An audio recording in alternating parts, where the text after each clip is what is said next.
vai dar continuidade ao estudo que a gente vinha fazendo. A gente está estudando, trabalhando o tema da teologia da aliança. Mas, a partir da próxima semana, a gente retoma. Confesso aos irmãos que foi extremamente desgastante a semana, e a gente vai estudar um tema avulso, e a gente retoma depois, revisando e dando continuidade ao tema que a gente vem trabalhando, que já está pertinho de concluir, né? Faltam apenas 3 estudos para a gente terminar a parte sobre teologia da aliança. Hoje a gente vai estudar um tema que está com base no livro de Atos, e esse assunto é a relevância da igreja, né? Estava meditando sobre esse assunto, sobre esse tema. A gente já vem, durante a semana aí, já trazendo alguma coisa do livro de Atos. Começamos na quinta-feira no estudo doutrinário, no culto doutrinário. Nós já começamos a tratar um pouco sobre a questão da igreja, eclesiologia, juntamente com missiologia. A gente vem na parte de... vamos trabalhar com o livro de Atos durante alguns cultos de estudo bíblico. E nessa manhã eu trago alguma coisa que é um complemento, na verdade, né? Mais um acréscimo sobre o assunto, a relevância da igreja. Quando a gente pensa nesse tema, a relevância da igreja é algo que é extremamente necessário no dia de hoje. Porque a grande pergunta que nós podemos fazer é: qual é a importância, qual é o papel da igreja? Estou falando da igreja congregacional, da igreja Assembleia de Deus, não, estou falando da igreja do Senhor aqui, não é?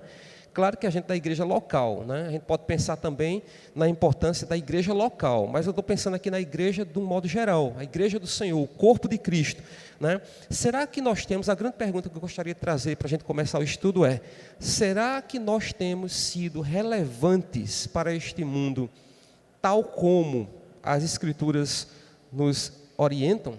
Não é? A questão é essa, porque a gente vai trazer hoje nessa manhã para os irmãos um pouco da base bíblica, né? O que é que a Bíblia nos ensina sobre a relevância da igreja. A gente fala da importância da igreja, da relevância, do seu papel aqui, mas biblicamente o que significa dizer que a igreja é uma igreja relevante, né? Porque é isso que as pessoas esperam, que o mundo aí espera, né? Muitas vezes, inclusive, até fazem críticas. Vez ou outra a gente vê alguma coisa nas redes sociais, alguma crítica dizendo: para que serve a igreja, né? A igreja, qual é o papel, qual é a função da igreja, né? Acha que muitas vezes a igreja é só uma reunião de pessoas e muitas vezes tocam até nessa questão financeira de dinheiro, né? Que diz que é só para dar dinheiro a alguém, a igreja é só para... E aí começa toda uma série de críticas. Mas a igreja, irmãos, é um instrumento poderoso deixado por nosso Senhor Jesus Cristo aqui, dando continuidade à sua obra, como a gente viu na quinta-feira. E a gente vai estudar um pouquinho hoje sobre a relevância dela e ver quais são as marcas, quais são as evidências de uma igreja relevante, de uma igreja que desempenha o seu papel aqui na terra de acordo com a palavra de Deus. Não é qualquer papel que nós desempenhamos, mas aquilo que está prescrito na palavra de Deus nas Escrituras. Nós vamos ler um texto, é um pouquinho longo, os irmãos podem ficar sentados se quiserem, que se encontra no livro de Atos, capítulo 2, nós vamos ler do versículo 14 até o versículo 41. Atos, capítulo 2, do 14 ao 41. É um texto que fala sobre o cumprimento ali da profecia de Joel, a descida do Espírito Santo, né? Lembrem-se que lá, quando Jesus foi assunto aos céus, foi recebido aos céus, ele deixou lá uma orientação em Atos 1:8, né? Quando ele diz: recebereis poder ao descer sobre vós o Espírito Santo, e sereis minhas testemunhas, tanto em Jerusalém, como em toda a Judeia, Samaria, até os confins da terra, até os confins do mundo. Então essa era a promessa. E no capítulo 2 a gente vê o cumprimento dessa promessa aqui, a descida do Espírito Santo, e a gente vai ver o que é que acontece, né, depois da descida do Espírito Santo, em termos de igreja, daqueles que deram continuidade ao ministério de Jesus aqui na terra. O texto diz o discurso de Pedro, né, depois da descida do Espírito Santo. Então se levantou Pedro com os 11 discípulos, né? E erguendo a voz, advertiu-os nestes termos. Aí é Pedro falando para os 11. Varões judeus e todos os habitantes de Jerusalém, tomai conhecimento disto e atentai nas minhas palavras. Estes homens não estão embriagados, como vindes pensando, sendo esta a terceira hora do dia. Lembre-se que aqui está falando da descida do Espírito Santo e que muitos foram tomados ali e começaram a falar em línguas estranhas e tudo mais, nas línguas, né, dos seus próprios países, enfim. E aí alguns pensavam que aquele povo estava embriagado, bêbado, porque estavam todos cheios do Espírito Santo. E diz assim: mas o que ocorre é o que foi dito por intermédio do profeta Joel. Aí vem aqui Lucas recuperar a profecia lá de Joel, do livro de Joel do Antigo Testamento, e diz o seguinte: e acontecerá nos últimos dias, diz o Senhor, que derramarei do meu espírito sobre toda a carne. Vossos filhos e vossas filhas profetizarão, vossos jovens terão visões e sonharão vossos velhos. Até sobre os meus servos e sobre as minhas servas derramarei do meu espírito naqueles dias e profetizarão. Mostrarei prodígios em cima no céu e sinais embaixo na terra, sangue, fogo e vapor de fumaça. O sol se converterá em trevas e a lua em sangue, antes que venha o grande e glorioso dia do Senhor. E acontecerá que todo aquele que invocar o nome do Senhor será salvo. Aqui é a parte de Joel, aí fecha, aí volta, né, a falar aqui o discurso de Pedro. Varões israelitas, atendei a estas palavras. Jesus, o Nazareno, varão aprovado por Deus diante de vós com milagres, prodígios e sinais, os quais o próprio Deus realizou por intermédio deles, entre vós, como vós mesmos sabeis.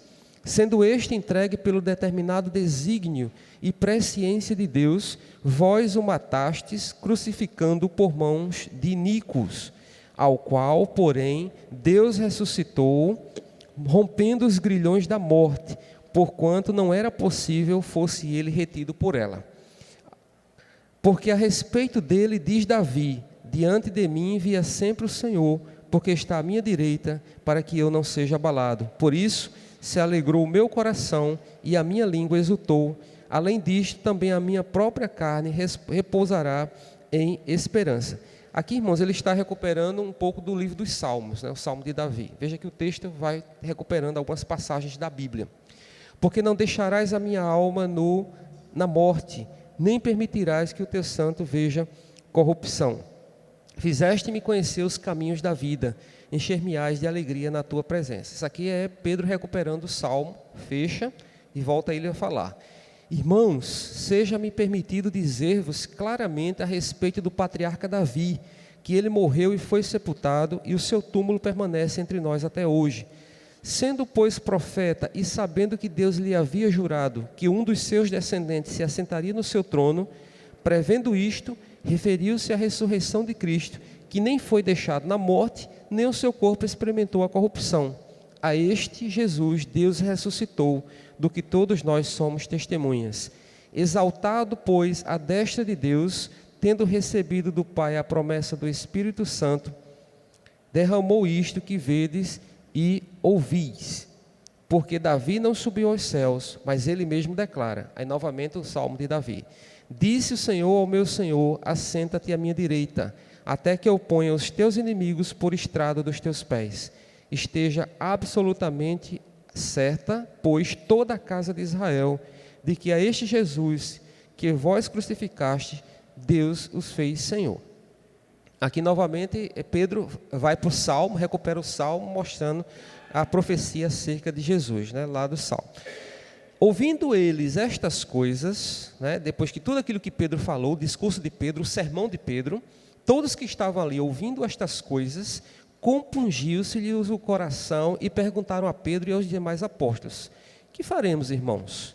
Respondeu-lhes Pedro: arrependei-vos e cada um de vós seja batizado em nome de Jesus Cristo para a remissão dos vossos pecados, e recebereis o dom do Espírito Santo. Para vós outros é a promessa, para vossos filhos e para todos os que ainda estão longe, isto é, para quantos o Senhor nosso Deus chamar. Com muitas outras palavras, deu testemunho e exortava-os, dizendo: salvai-vos desta geração perversa. Então, os que lhe aceitaram a palavra foram batizados, havendo um acréscimo naquele dia de quase 3.000 pessoas. Olha que maravilha, né? Depois da descida do Espírito Santo, Pedro faz aquele discurso, aquele sermão para todo aquele povo.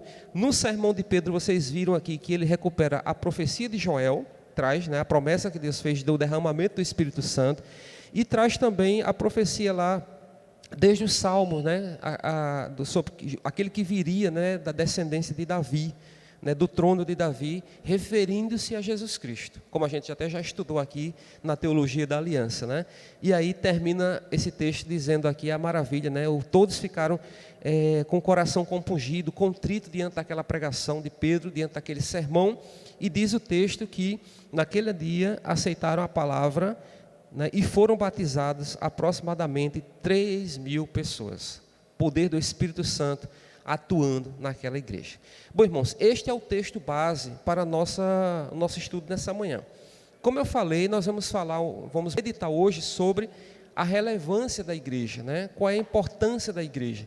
E que muitas vezes nós, como igreja, talvez não venhamos a dar tanta importância sobre o nosso papel, né? A nossa função aqui como igreja, como corpo de Cristo. E a gente pode pensar o seguinte: o que é ser relevante? Ou seja, quando a gente fala de relevância, né, que perspectivas a gente pode utilizar para pensar a relevância da igreja? A gente poderia pensar na perspectiva sociológica. O que seria isso? Na perspectiva sociológica, a igreja é aquela que consegue reunir o maior número de pessoas. Então, se a gente for para a área da sociologia, ela vai dizer que a igreja relevante é aquela igreja que tem o maior número de pessoas. Então, nesse caso aí, a gente encontraria um problema para muitas igrejas que são pequenas, não tem um número muito grande de fiéis. Se a gente for para uma perspectiva empresarial, né, como a gente sabe que existe por aí, a igreja relevante é a igreja que tem um orçamento financeiro nas alturas. É a igreja que tem um caixa bom, muito robusto, tem muito dinheiro, mas isso é uma perspectiva empresarial. Se a gente for para uma perspectiva neopentecostal, como a gente vê hoje em muitas igrejas, para essas igrejas, uma igreja relevante é aquela que, além de arrecadar muito dinheiro, porque é uma igreja que vive muito, né, de campanhas, e vocês veem aí na televisão como é o negócio, né, arrecadando dinheiro, mas eles não pensam só nisso. Além da questão do dinheiro, igreja relevante para eles é aquela igreja que consegue mostrar na mídia o maior número dessas curas, de milagres, essas coisas todas que a gente vê, de expulsão de demônios, né?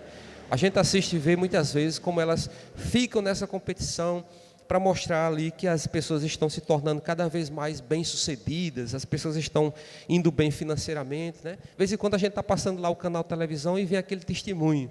Eu era assim, eu não tinha nada, eu era pobre, eu era aquilo, outro, e de repente Deus me deu uma casa, me deu carro, me deu isso, aí começa, né? É um atrás do outro, como se o evangelho fosse exatamente isso que eles estão dizendo.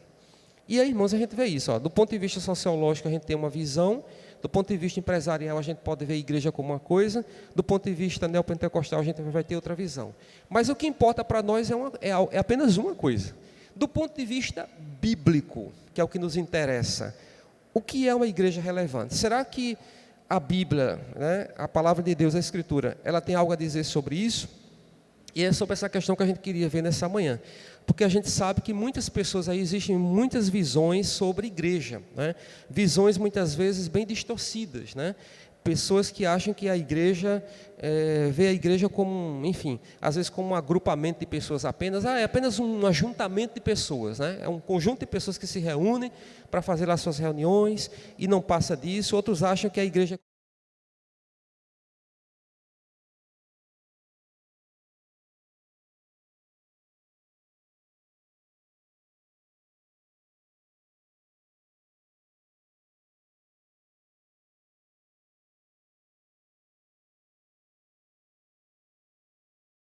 O que é que a Bíblia, o que é que a Escritura diz sobre o que é ser uma igreja e o que é ser uma igreja relevante?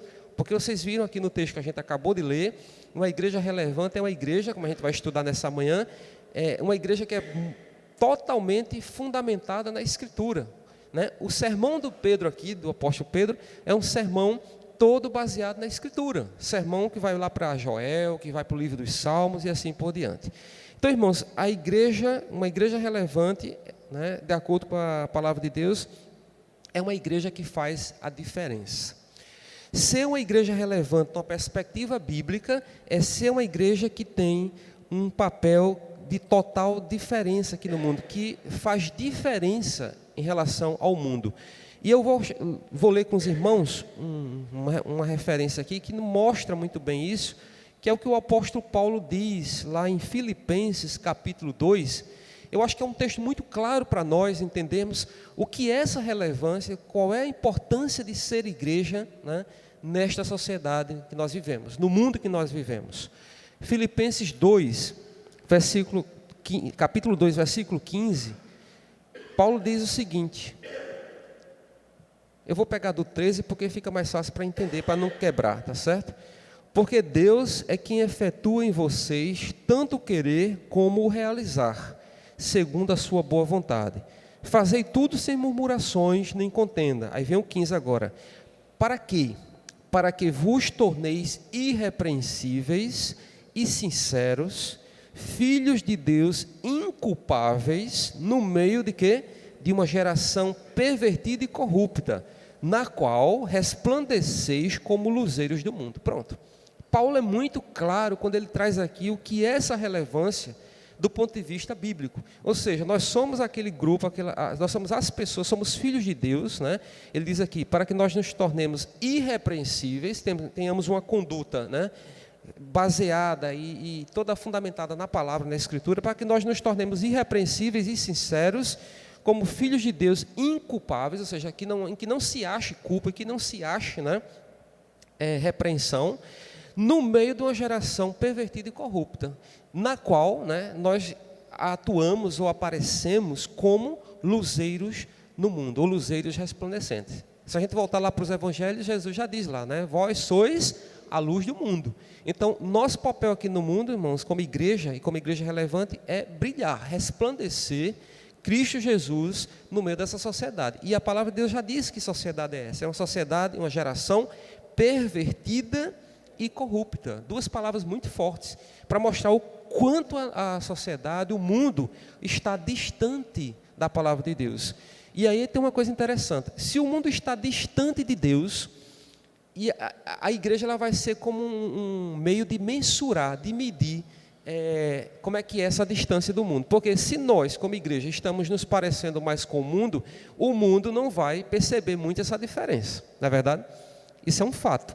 Se nós estamos nos distanciando da Escritura, em nosso modo de viver, em nosso modo de pensar, em nosso modo de agir, no nosso modo de fazer negócio, enfim, na nossa forma de vida cotidiana, no dia a dia, nos nossos relacionamentos, nas nossas conversas, na nossa vida, se nós estamos distantes da palavra de Deus nesse sentido, o mundo aí fora não vai ver a gente como luz, ou vai olhar para uma lâmpadazinha bem apagadinha, que não está fazendo muito, não está clareando muito, né?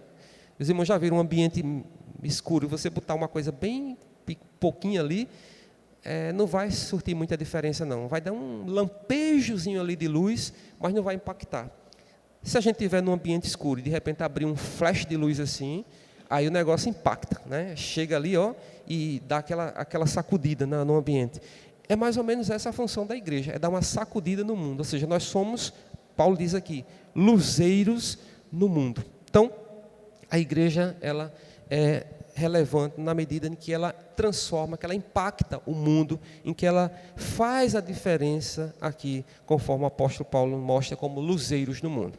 Mas quando a gente pensa em igreja relevante, quando a gente vai para a Escritura Sagrada, a gente tem um modelo de igreja. A gente pensa logo, começamos a falar sobre isso desde quinta, a gente pensa na igreja de Atos. Ou seja, a igreja de Atos é a igreja que é um modelo para nós. É um modelo de igreja relevante, de uma igreja que tem um papel fundamental, uma igreja que revolucionou. Se a gente começa a ler o livro de Atos, a gente vai ver isso, né? Estou estimulando os irmãos sempre a lerem, a gente vai ver como é uma igreja que foi usada pelo Espírito Santo de Deus e com muita ousadia fez diferença naquele mundo, naquela época, na igreja primitiva, ali quando começou a igreja primitiva, né? E nós hoje, como eu já disse, damos continuidade a essa igreja, nós somos a continuidade dessa igreja. E precisamos também nos inspirar, nos inspirar na igreja de Atos como modelo, né? Temos como referência, digamos assim, a igreja de Atos. E ela nos ajuda a refletir. Esse capítulo que a gente acabou de ler aqui, capítulo 2, de versículo 14 a 41, a gente viu aqui exatamente o capítulo em que fala sobre a descida do Espírito Santo no dia de Pentecostes, né? A gente viu aqui como é que a igreja, né, a organização dos discípulos, enquanto igreja de Jesus, que estava dando continuidade ao seu ministério aqui. E muita gente não entendeu o que estava acontecendo ali, né?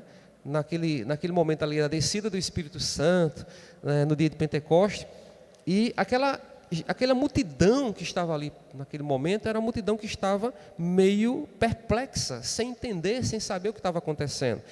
Muitos ali estavam em atitude de dúvida, outros estavam com atitude de zombaria, porque achavam que aqueles homens, aquelas pessoas que estavam ali cheias do Espírito Santo, estavam bêbadas, embriagadas, estavam ali sem entender. E aí Pedro diz, não, vamos tomar aqui, né, vou explicar aqui o que é que está acontecendo, né? Pedro imediatamente toma a palavra, né, e através da Escritura, que é interessante observar isso aqui no texto, ele vai explicar àquele povo o que é que estava acontecendo, né? E aí a pergunta que a gente precisa fazer aqui à luz desse texto que a gente acabou de ler quais são os elementos que tornam uma igreja relevante? À luz do texto que a gente leu aqui, né, tomando o livro de Atos como referência, a igreja de Atos como referência, quais são os elementos que tornam a igreja relevante? Quais são as marcas, quais são as evidências que essa igreja precisa manifestar em meio a um mundo, como a gente viu, Paulo diz, um mundo corrompido, corrupto, um mundo que está aí na condição que a gente vê, um mundo pervertido, né? Quais são as marcas e quais são as evidências de uma igreja relevante num contexto de perplexidade, de zombaria, de confusão, né? É essa a pergunta que a gente faz. E é com base nisso aí que a gente vai ver algumas marcas ou algumas evidências. Eu vou trazer para os irmãos aqui 3 marcas, 3 evidências com base nesse texto de que mostram que essa igreja, do que é ser uma igreja relevante. Porque, irmãos, todos os dias, como igreja, nós somos desafiados diariamente a mostrar como nós somos uma igreja, como nós devemos fazer a diferença e como nós devemos glorificar a Deus e sermos uma igreja relevante, né? Mas, das 3 marcas que eu vou trazer, a primeira delas é a seguinte: uma igreja relevante é uma igreja que se apega às Escrituras Sagradas. Parece a coisa mais óbvia do mundo que eu estou dizendo aqui, irmãos. Igreja relevante é ser uma igreja que se apega às Escrituras Sagradas. Pode parecer muito óbvio isso, mas no contexto que a gente vive hoje, nesse mundo que a gente vive, nesse momento que a gente vive, a gente vê o quanto há de deturpação das Escrituras. Quantas comunidades aí que se dizem comunidades cristãs, né, evangélicas, como elas estão se fundamentando em coisas que não tem nada a ver com a Escritura, como elas distorcem, às vezes pegam até a palavra mesmo, a Escritura, mas fazem uma interpretação do texto sagrado da forma como lhe é conveniente. E aí as consequências, irmãos, os prejuízos são os mais diversos. Mas aqui a gente vê com o livro de Atos, na igreja de Atos aqui, a primeira evidência de uma igreja relevante. É uma igreja que se apega às Escrituras Sagradas. E a gente vê isso, irmãos, das respostas que o apóstolo Pedro dá àquela multidão que estava atônita, né? Aquela multidão que estava ali perplexa diante do que estava acontecendo, sem entender o que estava acontecendo.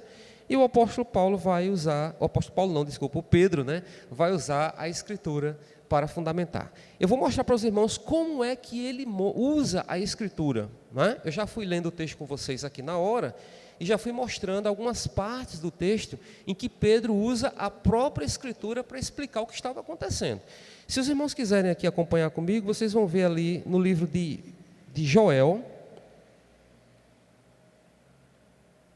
Aliás, eu não vou para Joel, vamos para o livro de Atos mesmo que a gente está vendo. Vejam aqui no capítulo que a gente leu, o capítulo 2. Vejam no versículo 16, Atos 2, 16, até o 21, certo? Atos 2, versículo 16.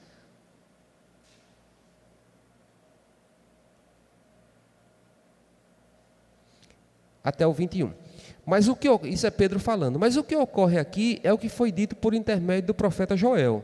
Aí veja, não sei se na Bíblia de vocês está assim, mas na minha o texto está um pouquinho recuado, não está alinhado com a margem não, para mostrar que isso aqui é uma citação que o apóstolo Pedro está fazendo do livro de Joel, da profecia de Joel. Aí em Joel, irmão, está escrito assim: E acontecerá nos últimos dias, diz o Senhor, que derramarei do meu espírito sobre toda a carne, vossos filhos e vossas filhas profetizarão, vossos jovens terão visões e sonharão os vossos velhos. Então vejam aqui como Pedro recupera uma porção, não é, do que está lá no livro de Joel, tá certo? Deixa eu pegar aqui a referência.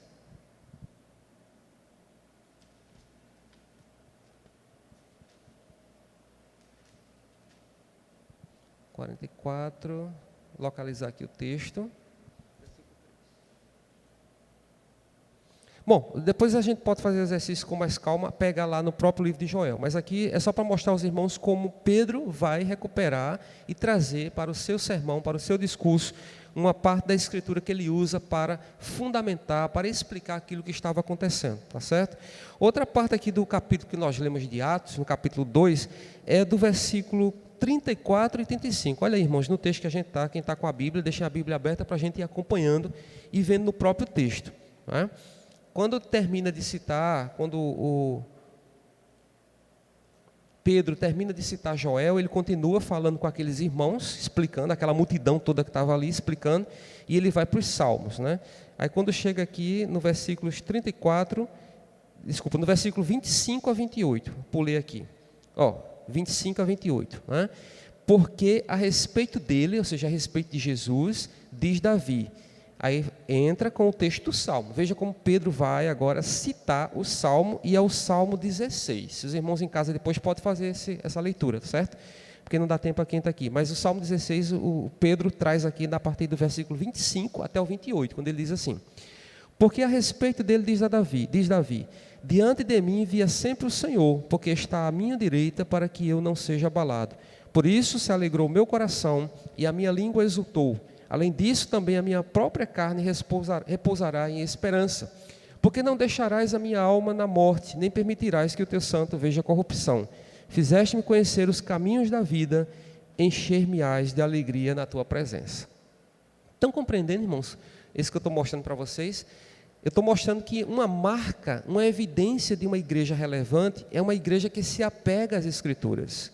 No texto que a gente está lendo aqui, fala da igreja de Atos, na descida do Espírito Santo, que tomou aquele povo ali, e aquela multidão que estava ao redor estava perplexa, atônita, sem saber o que estava acontecendo. Aí Pedro faz esse sermão que a gente acabou de ler, explicando para aquele povo o que é que estava acontecendo.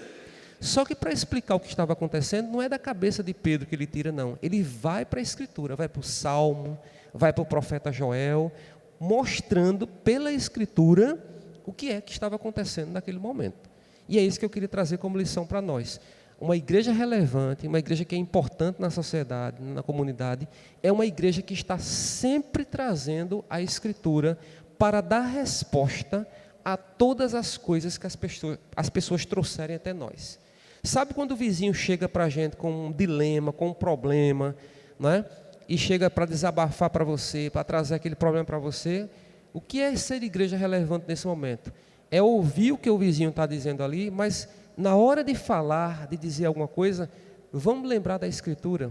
Se é um problema familiar que o vizinho está vivenciando, o que a Escritura pode trazer para nós e nós podemos passar para esse vizinho para ajudar?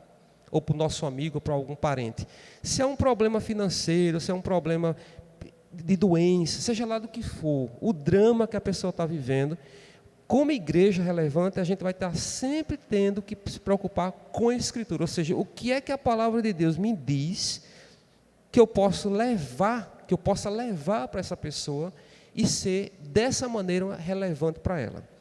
De que forma eu posso colaborar com a vida dessa pessoa, contribuir, ser relevante para ela como igreja.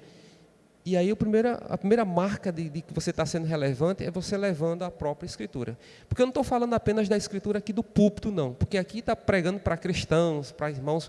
Mas na vida mesmo, aí fora, quando a gente sair desse templo, dessas quatro paredes, isso tem que continuar sendo relevante, né? Então lá em casa, quando eu estou na minha casa, quando eu estou no meu trabalho, quando eu estou lá passeando em algum lugar, enfim, como é que eu posso ser relevante, importante para a comunidade, para as pessoas que estão ao meu redor, para a família, para amigos, a partir do momento que eu me aproprio da Escritura. E aí eu fujo de qualquer problema no sentido de dizer algo que é da minha própria vontade, do meu próprio pensamento. Quando eu levo a palavra de Deus, eu trago a Escritura, eu estou explicando uma realidade, eu estou fundamentando uma explicação com base na Escritura. Então, se a pessoa vem até você, estou ilustrando aqui, né? Se a pessoa vem até você com um problema e você vai tentar explicar ou ajudar a partir do seu próprio entendimento, você pode estar até contribuindo para piorar o problema da pessoa. Né? Porque a gente é fraco, a gente não tem sabedoria, e nós mesmos nós não temos sabedoria. Mas se eu paro um pouquinho e digo assim, bom, o que a palavra de Deus tem a dizer sobre esse problema que a pessoa está dizendo? Como é que eu posso ajudar essa pessoa sem cair no risco de piorar a situação dela? Aí eu vou para a Escritura, irmãos, porque se eu for para a Escritura, não há risco algum de aquela pessoa ter algum problema, porque a orientação é da palavra de Deus, você está fundamentado na palavra de Deus. Então, uma igreja relevante é uma igreja apegada, a palavra é essa mesmo, não é uma igreja apenas que faz referência à palavra, não, é uma igreja que se apega à Escritura para todas as situações da sua vida, não é só aqui no culto de doutrina, no culto de celebração do domingo, que a gente abre e vai ler a palavra, e a palavra vai ser exposta, vai ser ouvida, vai ser pregada, não, mas uma igreja que se apega em qualquer circunstância, ela está apegada à Escritura, porque a gente vive, como diz Paulo, numa geração pervertida, corrupta. Então, se a gente perder esses fundamentos, esses princípios, a gente acaba, aquele ditado diz, Maria vai com as outras, a gente acaba sendo absorvido pelo mundo, pelo contexto que a gente vive. Então, esse é um cuidado que a gente precisa ter. E outra coisa que é importante entender nisso aqui, para o nosso refrigério, para a nossa alegria, é saber que uma igreja que é comprometida com a Escritura, com a palavra de Deus, é uma igreja que conta com a ajuda do Espírito Santo. Né? Isso é o que é o fantástico. Não pense que você, como igreja, que vai fazer um trabalho extraordinário com a palavra de Deus, da sua própria força, né? Do seu próprio entendimento, não. Mas o próprio Espírito Santo de Deus é quem atua, quem dirige, é quem ilumina, é quem faz todo o trabalho, de maneira que quanto mais a igreja se compromete com a Escritura, mais o Espírito Santo de Deus vai fazer milagres e maravilhas por meio de nós, como instrumento dele. Olha o que é que Paulo diz lá em 2 Timóteo, ele está dando um conselho para Timóteo, no capítulo 4 e no versículo 2. Né? 2 Timóteo 4,2, Paulo está falando aqui sobre a fidelidade e o zelo que Timóteo tinha que ter com a pregação da palavra. E ele diz assim, prega a palavra, né? Prega a palavra, insta, quer seja oportuno, quer não, corrige, repreende, exorta com toda paciência e doutrina. É fantástico o conselho que Paulo dá aqui, é um texto tão curtinho. Né? Mas ele está dizendo aqui, olha Timóteo, pregue a palavra, mesmo que os dias sejam difíceis, sejam dias trabalhosos, pregue a palavra, porque a palavra é suficiente e é eficaz. A palavra, ela surte esse resultado, irmãos. Né? E ele continua dizendo, prega a palavra, quer seja oportuno, quer não. Ou seja em situação favorável, seja não favorável. Sejam dias trabalhosos ou não. Corrija, repreenda, exorte, mas ele diz que tem que exortar de duas formas. Exorte com longanimidade, que é paciência. Né? Você não vai pegar a palavra de Deus e sair exortando as pessoas, metendo cajado, como diz, né? Lapeando, desde que o Espírito Santo de Deus convença e faça o trabalho dele. Mas diz assim, exorte com paciência e com doutrina, né? Com firmeza, com conhecimento da Escritura. Então, irmãos, a palavra de Deus, ela é suficiente e ela é eficaz. Então, uma igreja comprometida com a palavra de Deus, uma igreja relevante é uma igreja comprometida com a palavra de Deus, que uma vez é ajudada pelo Espírito Santo de Deus para que o Espírito Santo de Deus faça a obra necessária. Então, essa é a primeira marca, a primeira evidência de uma igreja relevante. Se você quer saber se a nossa igreja está sendo uma igreja relevante, a gente precisa primeiramente atentar para isso. Será que a nossa igreja está sendo uma igreja apegada à Escritura? Será que nós temos no nosso dia a dia, na nossa vivência, nós temos usado da Escritura, da palavra de Deus, para exortar, corrigir, repreender, pregar, enfim, para viver, para conviver com as pessoas? Essa é a primeira evidência. A segunda evidência de uma igreja relevante é que uma igreja relevante é uma igreja cristocêntrica. O nome é grandão, mas é bem simples de entender. Cristo, centro. Cristocêntrico é quando Cristo é o centro da igreja. Não tem mais espaço para ninguém. A gente vê tanta igreja hoje no mundo abrindo espaço para tudo que é são coisas secundárias. Né? Inventam muita coisa na liturgia, na doutrina, nos ensinamentos, trazem tanta novidade. E às vezes Cristo Jesus, o Cristo morto, crucificado, morto, ressuscitado. Né? É o Cristo que tem que ser o fundamento da nossa igreja, da igreja do Senhor. Não é? Então, uma igreja relevante é uma igreja cristocêntrica. Vejam que a resposta que Pedro vai dar para aquela multidão que estava perplexa, que estava meio confusa, que estava meio atônita ali, é uma igreja que está fundamentada nas Escrituras, né? E além de estar fundamentada nas Escrituras, está fundamentada em Cristo Jesus. Vamos voltar lá para o livro de Atos, para a gente acompanhar o trecho, né? O fragmento em que Pedro mostra isso. Né? Esse texto todo que a gente leu, na verdade, é Pedro mostrando aqui, né, uma igreja, um exemplo de uma igreja que está fundamentada em Cristo Jesus. Né? Então, irmãos, a igreja, a intenção dele aqui, do apóstolo Pedro, é apresentar àquela multidão a obra perfeita e consumada que Jesus Cristo realizou na cruz do Calvário. Né? A intenção dele é mostrar, a intenção de Pedro, do apóstolo, é mostrar exatamente isso. Né? Se a gente pega desde o versículo 14 até o versículo 41, a gente vai ver que todo o texto, né, todo o fundamento do texto é em Cristo Jesus. Né? Não importa a época, não importa a circunstância, não importa aí as problemáticas da vida, a perplexidade, enfim, não importa a situação, Jesus Cristo ele continua sendo, irmãos, a solução para todos os dilemas, para todos os problemas daquele que realmente crê, daquele que confessa Jesus Cristo, né, como Senhor e Salvador da sua vida. Por quê?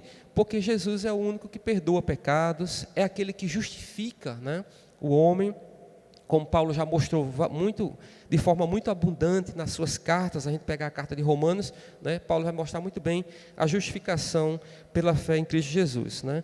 Então, é esse Jesus que tem que ser o fundamento da igreja, de uma igreja relevante. Uma igreja relevante é outra marca que a gente vai poder conferir e checar na igreja que a gente está vendo aí no mundo. Será que é uma igreja que realmente tem pregado a Cristo, né, que tem mostrado a obra, a pessoa e a obra de Cristo na cruz do Calvário? É um Cristo que perdoa pecados, que justifica, né, que concede a dádiva do Espírito Santo de Deus. Então, é isso que a gente tem que observar. Né? Veja o que diz o versículo 38, desse texto de Atos que a gente leu, né? Diz o 37 que ouvindo, aquela multidão, ouvindo essas coisas, ficou com o coração compungido, né? Constrangido, contrito, e de perguntar a Pedro assim: o que nós faremos então, irmãos? Aí a resposta de Pedro está aí, a igreja cristocêntrica, né? Pedro respondeu: arrependei-vos, né? A mensagem do arrependimento, arrependei-vos, e cada um de vós seja batizado em nome de Jesus Cristo. Pedro não anunciou outra coisa a não ser Cristo. E diz mais: em nome de Jesus Cristo, para remissão dos vossos pecados. A doutrina do pecado, né, do homem que precisa de Jesus Cristo para ser justificado, para ser salvo. Está aqui no versículo 38. Né?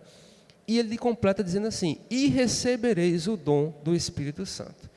Então, se a gente quer ser uma igreja relevante, a gente precisa continuar. Eu vou usar o verbo continuar porque eu sei, para a glória de Deus, que nós somos uma igreja cristocêntrica. Né? Nós somos uma igreja em que a nossa doutrina está fundamentada na obra, no sacrifício de Cristo na cruz de Calvário. É uma igreja que tem trazido Cristo para cá. Não importa o que a gente faça, mas a mensagem que nós anunciamos a este mundo aí, a esta comunidade, é Cristo Jesus, né?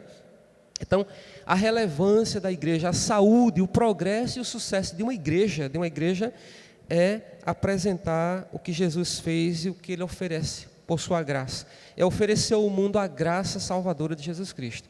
Esse é o sucesso da igreja. Não é uma igreja cheia, abarrotada de pessoas, não é uma igreja em que o templo seja luxuoso, não é uma igreja que tenha, né, sei lá, milhares de novidades na sua liturgia, não é uma igreja que tem um caixa financeiro forte. Muitas coisas dessas são importantes também, não estou negando não. Mas uma igreja bem-sucedida, uma igreja forte, uma igreja que está crescendo, é uma igreja que anuncia a mensagem do Evangelho. É uma igreja que tem o compromisso de trazer Cristo para o centro dela. É isso que torna a igreja eficaz, é isso que torna a igreja relevante, é isso que torna a igreja importante no mundo que está perdido, no mundo que está desnorteado, no mundo que está cada vez mais mergulhado aí na sua confusão, na sua perplexidade, um mundo que está, como diz a palavra, jaz no maligno, né? Um mundo que está precisando. E Cristo é a resposta, irmãos. Como eu já disse, o Cristo crucificado, morto, sepultado, mas ressuscitado. Esse é o Cristo, o Evangelho que a gente precisa anunciar. Não temos outra coisa a oferecer. Não pensemos nós que a gente tem alguma coisa para oferecer como igreja, se nós não tivermos Cristo Jesus, né? É somente a graça dele, anunciando a ele, a graça que ele oferece, né? A salvação, é que nós realmente seremos relevantes. Então, recapitulando, a primeira marca, a primeira evidência de uma igreja relevante é uma igreja que se apega às Escrituras Sagradas. A segunda marca de uma igreja relevante é uma igreja cristocêntrica, uma igreja que tem Cristo Jesus na base, no fundamento, no centro da sua pregação, do seu louvor, da sua oração, de toda a sua prática, de toda a sua vivência. Cristo está no centro. E, por fim, uma igreja relevante é uma igreja de pessoas transformadas. Importante essa palavra aqui. Veja o que é que diz o versículo 38 até o 40. Respondeu-lhes Pedro: arrependei-vos e cada um de vós seja batizado em nome de Jesus Cristo para a remissão dos vossos pecados e recebereis o dom do Espírito Santo. Pois para vós outros é a promessa, para vossos filhos e para todos os que ainda estão longe, isto é, para quantos o Senhor nosso Deus chamar. Com muitas outras palavras, Deus deu testemunho e exortava-os, dizendo: salvai-vos desta geração perversa. Não é? A intenção de Pedro aqui nesse sermão, nesse discurso, né, ao abordar aquela multidão, aquela quantidade de pessoas ali, não é apenas informar, né, mas é também conduzir, irmãos, aquela multidão, daquelas pessoas que estavam ali, pessoas que estavam confusas, como a gente sabe aqui pelo texto, né, como pessoas que estavam ali perplexas diante do que estava acontecendo, algumas que estavam zombando, chamando aquele povo de bêbado, de embriagado, e a intenção de Pedro ali é fazer com que houvesse ali uma mudança de vida, né? E ele mostra aqui nos versículos 38, né, a 49, a 40, aliás, quais são essas condições necessárias para se desfrutar das bênçãos do Evangelho, né? Arrepender-se, né, e ser batizado em nome de Jesus Cristo para a remissão dos pecados. Então, a mensagem do arrependimento, né, como ele diz aqui, salvai-vos desta geração perversa, está ali no discurso de Pedro, no sermão de Pedro. Então, a igreja relevante não é uma igreja apenas que profere discursos frios, né, ou discursos muitas vezes mortos, mas é uma igreja, né, que vive, prega e conduz os seus ouvintes para uma tomada de decisão. E é isso que a gente tem tentado fazer, né? Todas as vezes que a gente abre a palavra, a Escritura, e vai fazer uma exposição, nosso objetivo não é apenas levar uma mensagem de uma forma mecânica, automática, mas é levar aqueles que estão ouvindo a uma mudança de mentalidade, né? É por isso que a gente precisa ouvir a palavra todo dia. Não sei os irmãos, mas às vezes a gente está ali ano após ano na igreja, né? E às vezes a gente até ouve uma palavra mais de uma vez. Às vezes a gente ouve uma pregação num texto várias vezes, né? E talvez alguém possa ser tentado a dizer assim, mas eu já ouvi sobre isso, né? Mas, irmãos, a gente precisa ser lembrado diariamente. Por isso que a gente precisa estar em contato com a palavra de Deus constantemente, né? Constantemente, para que a palavra de Deus ela produza em nós aquilo que nós estamos tratando aqui, uma transformação, uma mudança de mentalidade, uma mudança de vida, né? Uma mudança de caráter. Pedro está chamando aquelas pessoas aqui ao arrependimento. Arrependei-vos. Arrepender-se é isso. O que é o arrependimento? É você se lastimar por uma situação, por um comportamento, enfim, por aquilo que você é, que você fez, não é? Quando a gente faz alguma coisa que a gente não se agrada, a gente fica triste, né, bata aquela sensação, aquela coisa do arrependimento. Não gostaria de ter feito isso, não quero mais fazer isso. Pedro está chamando para um arrependimento muito mais profundo, que é uma mudança de vida, uma mudança de mentalidade, uma mudança de caráter, né? O caráter, para que aquelas pessoas, aquela multidão pudesse ter a sua vida transformada em Cristo Jesus, né? Como a gente viu, uma igreja cristocêntrica, ou seja, ter o seu caráter transformado em Cristo Jesus. É um chamado aqui, irmãos, quando Pedro diz arrependei-vos, né? E cada um seja batizado em nome de Jesus Cristo, é um convite que ele faz à fé, né? E essa fé, ela envolve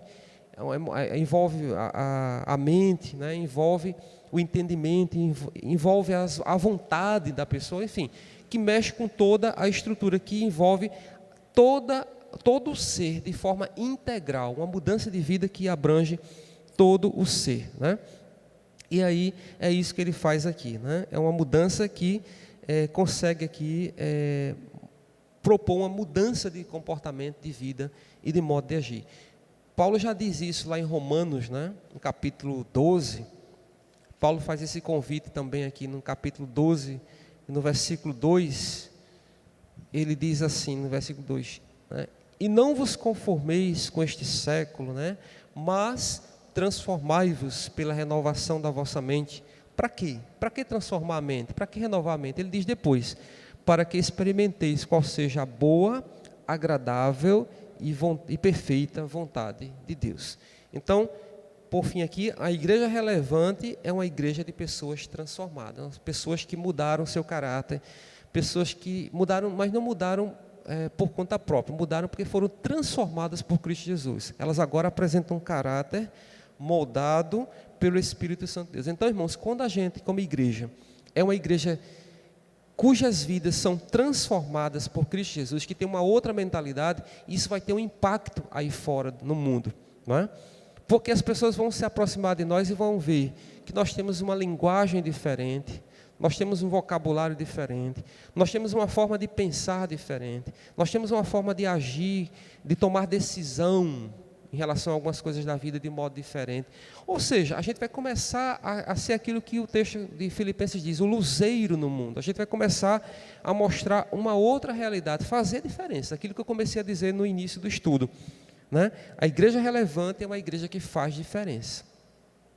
Se a gente está aqui no bairro, por exemplo, há 20, 30, 40 anos, sei lá, né? Quase 30 e poucos anos aqui, e se as pessoas que estão aí fora, que são nossos vizinhos, que estão também aqui há 20, 30 anos, olha para a gente e diz assim, eu não sei, não vejo diferença nenhuma desse povo aqui para nós aqui. Acho que deve ser a coisa mais triste do mundo, né? A coisa mais assim, frustrante do mundo é perceber que a gente está aqui e que a gente não impacta em nada a vida das pessoas que estão ao nosso redor, que estão na nossa comunidade, ou muitas vezes próximos de nós, amigos, familiares, né?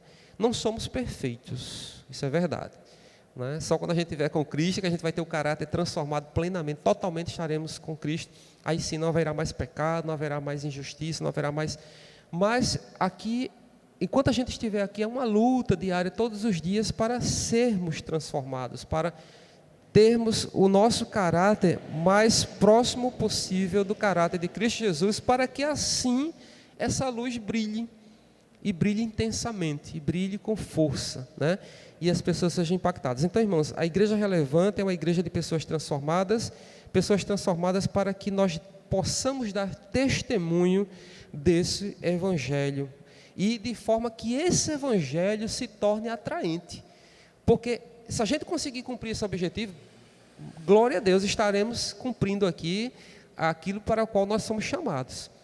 Fazer com que as pessoas sejam atraídas para o evangelho somente pelo fato de vermos as nossas vidas, as nossas ações, o nosso modo de viver. Olha o que é que Tito, na epístola de Tito, aliás, né? No capítulo 2, versículo 10, acho que é antes de Hebreus aqui. Tito, antes de Filemon, isso. Tito 2, 10, né? Ele diz o seguinte aqui: não furtem, pelo contrário, deem prova de toda a fidelidade. Olha o que vem depois, a fim de, ou seja, com a finalidade de, com o objetivo de ornarem. O que é ornar? Ornamentar, tornar a coisa bonita, né? Não é ornamentar, não é isso? Ornar é tornar a coisa mais bonita. A fim de ornarem em todas as coisas a doutrina de Deus, nosso Salvador. Então, irmãos, a igreja transformada é uma igreja que vai atrair as pessoas ao Evangelho, que vai ornar, vai ornamentar, vai tornar o Evangelho a coisa mais linda, mais bonita de se viver. Ou seja, as pessoas vão olhar para a igreja e vai ver, não, vale a pena realmente. Aquelas pessoas, elas vivem de forma diferente, elas pensam de modo diferente, e aí isso vai atrair, né, de modo, como ele diz aqui, a fim de ornarem em todas as coisas a doutrina de Deus, né? Então, isso é algo maravilhoso. Paulo também faz essa recomendação a Timóteo. Se a gente for lá para 1 Timóteo, capítulo 4 e versículo 16, Paulo diz assim, 1 Timóteo 4,16, Timóteo, né, dando um recadinho para Timóteo, tenha cuidado de ti mesmo e da doutrina, continua nestes deveres. Os deveres ele já disse antes quais são, tá? Os irmãos podem depois ler o capítulo em casa e ver os versículos anteriores, quais são as exortações que Paulo está dando para Timóteo. Então ele diz, continua nestes deveres, porque fazendo assim, salvarás tanto a ti mesmo como aos teus ouvintes. Então veja, né, a questão do testemunho, do caráter de Cristo. Então pessoas transformadas dentro da comunidade da igreja acabam impactando o mundo, fazendo a diferença, atraindo as pessoas para o Evangelho, e aí passa a ser uma igreja relevante, né? Então precisamos ser uma igreja relevante. Para a gente finalizar, algumas sugestões básicas de grande utilidade, né, que podem mostrar às pessoas aí fora, né, de que nós somos uma igreja relevante, uma igreja atuante. Primeiro, confie no poder do Evangelho, né? Paulo lá em Romanos 1,16 diz porque, Romanos 1,16, estou dando uns lapsos de memória assim, tem que ir lá para o texto, senão eu acabo esquecendo. Pois não me envergonho do Evangelho, porque é o poder de Deus para a salvação de todo aquele que crê, primeiro do judeu e também do grego. Então, precisamos confiar no Evangelho, né? E nosso culto, nosso evangelismo deve se concentrar no Evangelho, que é o poder de Deus, e não em artimanhas, em truques, em coisas que muitas vezes se inventa por aí para dourar o Evangelho, né? Colocar uma outra coisa que não é o Evangelho. Precisamos proclamar o Evangelho correto, né?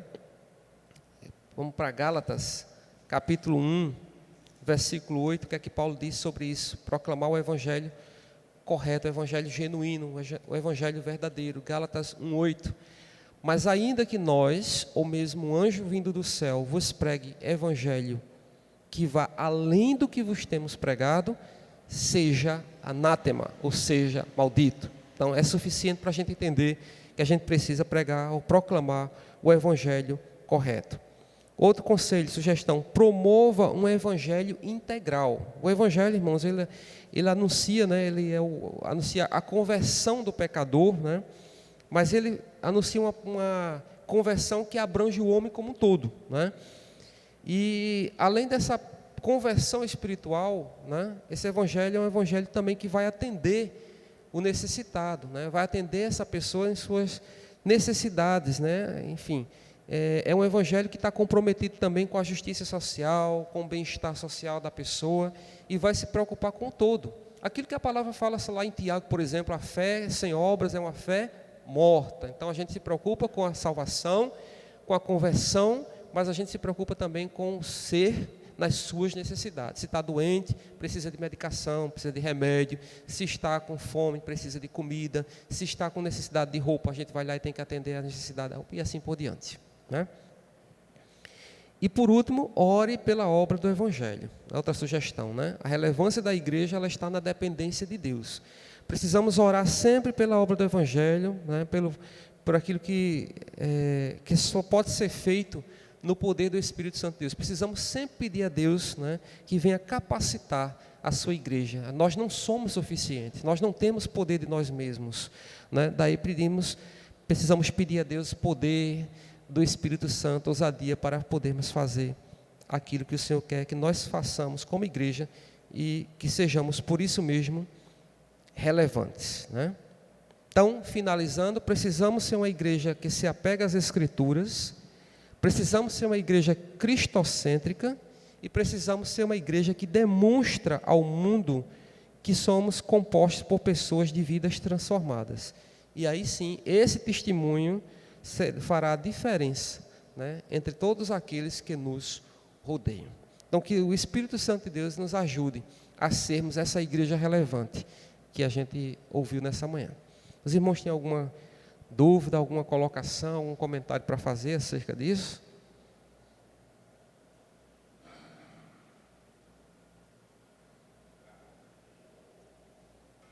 Está tudo claro? Então vamos orar, encerrando esse momento, nessa manhã. Não é encerrar o culto, que o culto continua, né? Mas encerrar o momento da reunião aqui, de estudo da palavra. Senhor, nós te louvamos e agradecemos por estes minutos aqui na Tua presença, ó Deus. Queremos agradecer pela palavra que o Senhor ministrou ao nosso coração nessa manhã. A mim, primeiramente, tive o privilégio de receber, de meditar, ó Deus, e agora ao compartilhar com os irmãos.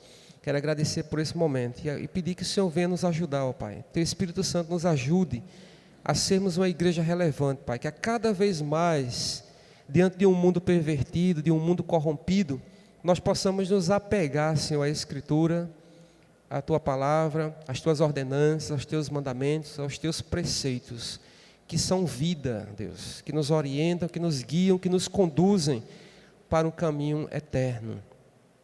E queremos pedir que o Senhor nos ajude a cada vez mais também sermos relevantes, ó Deus, sendo uma igreja que proclame a Cristo Jesus, ao Cristo morto, crucificado, sepultado e ressuscitado, Pai. Essa é a mensagem do Evangelho. Cristo que morreu por nossos pecados, para a nossa salvação.